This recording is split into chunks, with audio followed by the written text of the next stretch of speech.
मित्रों नमस्कार। सूचना की दुनिया पर आपका स्वागत है। मैं हूं डॉक्टर सुभाष चंद्र सिंह। जैसा कि इससे पहले जारी एपिसोड मैंने बताया था कि आरटीआई के अलावा समाज और राष्ट्र पर हम बात करेंगे। यह दूसरा एपिसोड है और एक बहुत महत्वपूर्ण विषय आपके सामने ला रहा हूं।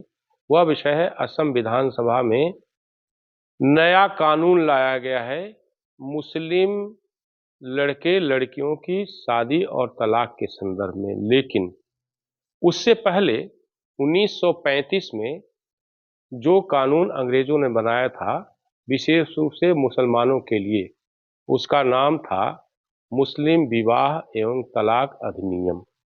इसके तहत किसी भी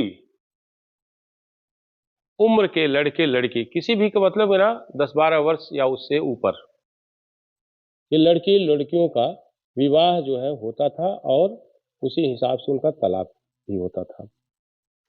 हेमंत बिस्व शर्मा के बारे में आप जैसा कि जानते हैं, वो कांग्रेस बैकग्राउंड के हैं और 6-7 साल पहले बीजेपी में आए थे, 8 साल पहले। और आते ही उन्होंने पहले तो शिक्षा मंत्रालय उनको दिया गया पहली सरकार में। उसके बाद जब दूसरी बार जीत कर आए तो उनको मुख्यमंत्री बनाया गया। जब बीजेपी की सरकार बनी तो उनको मुख्यमंत्री बनाया गया। वो अपने बेबाक बयानों के लिए जाने जाते हैं और कांग्रेस बैकग्राउंड का होते हुए भी जब वो बोलते हैं या जो कुछ करते हैं, जो नियम कानून बनाते हैं, ऐसा लगता है जैसे वो उनकी जड़ें आरएसएस में हों। हालांकि वो आरएसएस से जुड़े नहीं हैं, न बीजेपी से मूल रूप से जुड़े हैं, वो मूल रूप से कांग्रेसी हैं और करीब 18-20 साल वो कांग्रेस में रहे। बहुत तेज तर्रार नेता हैं, बहुत डायनेमिक है। विधानसभा में जब यह कानून रद्द किया गया 1935 का और ये कहा गया कि 21 वर्ष से नीचे का मुस्लिम युवा और 18 वर्ष के नीचे की मुस्लिम युवती का विवाह नहीं हो सकता। जो 21 वर्ष का मुस्लिम युवा है, 18 वर्ष की मुस्लिम युवती है, उसका विवाह स्पेशल मैरिज एक्ट के तहत होगा और उनको रजिस्ट्रेशन कराना होगा। और मजे की बात देखिए, 1935 के कानून में मुस्लिम रजिस्ट्रारों को रखा गया था। मुस्लिम रजिस्ट्रार रखे गए थे विवाह के कराने के लिए, उनका निकाह कराने के लिए। हेमंत बिस्व शर्मा ने साथ में ये भी किया। इस समय कानून रद्द होने से पहले तक 94 मुस्लिम रजिस्ट्रार थे जो इस तरह के निकाह को कराते थे। उन रजिस्ट्रारों के पद को समाप्त कर दिया गया और हेमंत बिस्व शर्मा ने ये कहा, घोषणा की गई विधानसभा में, इनके ऊपर आर्थिक संकट न आए, इसलिए इनको पदों से हटाते हुए, पद को समाप्त करते हुए 2-2 लाख रुपए की राहत राशि उनको दी गई ताकि उनको कोई संकट न हो, अपने पुनर्वास कर सके। लेकिन जैसा कि होता है, कोई भी परिवर्तनकारी कानून जब लागू होता है मुसलमानों को, विशेष रूप से मुसलमानों के लिए, तो उसका जो है कभी समर्थन नहीं करते हैं। निश्चित तौर पर इस जो रद्द किया गया कानून, इसका भी विरोध हुआ। ओवैसी भी बोले, वहाँ के बांग्लादेशी नागरिकों के बाहुल्य वाली सीट से चुने गए सांसद बोले, वहाँ के विधायक बोले और सांसद ने तो यहाँ तक कहा कि यह यूसीसी यानी समान नागरिक संहिता लाने का पहला कदम है।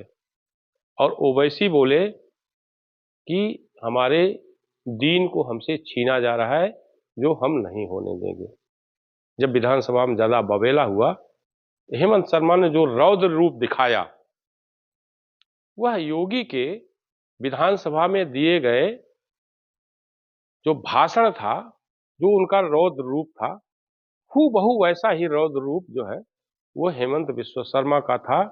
जब योगी ने ये कहा था हम अतीक को मिट्टी में मिला देंगे, वैसे हेमंत बिस्व शर्मा ने कहा कि मेरे जीते जी असम में चाइल्ड मैरिज नहीं हो सकती, बाल विवाह नहीं हो सकता। पहले योगी को सुनिए।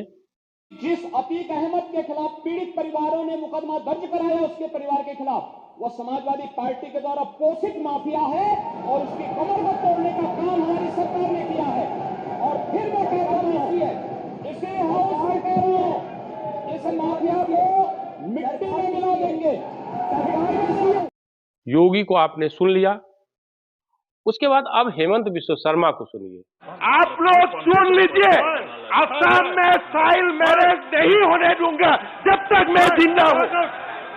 हम होने नहीं दूंगा जब तक हेमंत बिश्व शर्मा जिंदा है, तब तक असम में चाइल्ड मैरिज नहीं होगा। ये आप सुन लीजिए। मुझे लगता है कि दोनों का जो रूप था, जो रूप दिखा, मुझे लगता है कि ये बहुत स्पष्टता का रुख है। यह कि अगर हमने कोई चीज ठान लिया तो हम करके दम लेंगे। योगी ने भी जो कहा या हेमंत बिश्व शर्मा ने जो कहा, दोनों के बॉडी लैंग्वेज अगर आप देखेंगे तो निश्चित तौर आपको लगेगा कि ये एक प्रकार से जो है राष्ट्रीय सरोकारों में ये क्रांतिकारी नेता हैं। राष्ट्रीय सरोकारों के लिए इनको क्रांतिकारी नेता कहा जा सकता है। फिर आप उसके बाद ओवैसी का रिएक्शन देखिए, उनका भी जो है एक प्रकार से कहिए कि वो बहुत नाराज भूमिका में, मतलब उनका जो बॉडी लैंग्वेज थी बहुत नाराजगी भरी थी। उनको सुनिए आप। आसाम में अगर मुसलमान शादी करेंगे कानून के लिहाज से तो ना काजी साहब रहेंगे खुतबा के लिए, ना दुल्हन को महर मिलेगा। तो फिर ये तो इस्लाम का बहुत बड़ा रुकन है, ये महर देना दुल्हन को। अब उनको सुन लिया। अब देखिए जो है वहां के सांसद का, जिनके बारे में मैंने पहले बताया कि वहां की जो मुस्लिम बहु सीट है, जहां अधिसंख्य बांग्लादेशी रहते हैं जो 71 के बाद आए हैं, आकर के वहां बस गए, जिनके कारण वहां जनसंख्या संतुलन बिगड़ता जा रहा है। वहां के सांसद ने क्या कहा?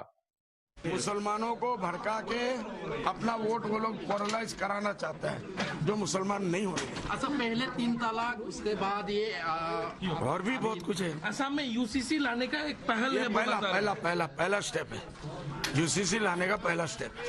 ये जो कल जो ये असम में मुस्लिम मैरिज, लेकिन इसी के जरिए से बीजेपी गवर्नमेंट मर जाएगी असम में। आप इन चारों लोगों को सुन लिया, हेमंत बिश्व शर्मा को भी सुना, योगी को उससे पहले आपने सुना, फिर आपने ओवैसी को सुना और वहां के मुस्लिम सांसद को सुना। अब आपको कम से कम ये स्पष्ट हो गया होगा कि अगर कोई ऐसा परिवर्तनकारी कानून लाया जाता है जो मुस्लिमों में सामाजिक सुधार की ओर बढ़ता हुआ दिखे, तो आप ये मान कर चलिए कि मुसलमान उसको स्वीकार नहीं करेगा। इससे ये साबित हो गया। इससे पहले प्रसंग बस मैं बता दूं कि जब समान नागरिक संहिता उत्तराखंड विधानसभा ने पारित किया और वहां के मुख्यमंत्री धामी ने घोषित किया, तब भी उसका बड़ा विरोध हुआ था। जो भी परिवर्तनकारी, मैं दोहरा रहा हूं, जो भी परिवर्तनकारी कानून इस देश में विशेष रूप से मुसलमानों के मद्देनजर लाया जाएगा, चाहे 3 तलाक का हो या जो असम विधानसभा में जो पारित किया गया या समान नागरिक संहिता में पारित किया, सबका मुस्लिम समाज ने, विशेष रूप से मुस्लिम आकाओं ने, मुल्लाओं ने उसका विरोध किया। ये स्पष्ट रूप से ये बात समझ में आ जानी चाहिए। अब अगर हम क्रमशः गिनाना शुरू करें तो समान नागरिक संहिता कानून गोवा में लागू हुए, अब उत्तराखंड विधानसभा ने पारित किया। अब उसके बाद जो असम विधानसभा ने जो कानून रद्द किया, मुस्लिम विवाह एवं तलाक अधिनियम, एक प्रकार से कहा जा सकता है कि मुस्लिम समाज में सुधार के लिए उठाए गए ये बड़े कदम हैं। इनका हम सभी को स्वागत करना चाहिए। आपका बहुत बहुत धन्यवाद। हमें आपकी प्रतिक्रिया का इंतजार रहेगा। आप इस YouTube चैनल को लाइक करिए, सब्सक्राइब करिए, कमेंट करिए और शेयर जरूर करिए।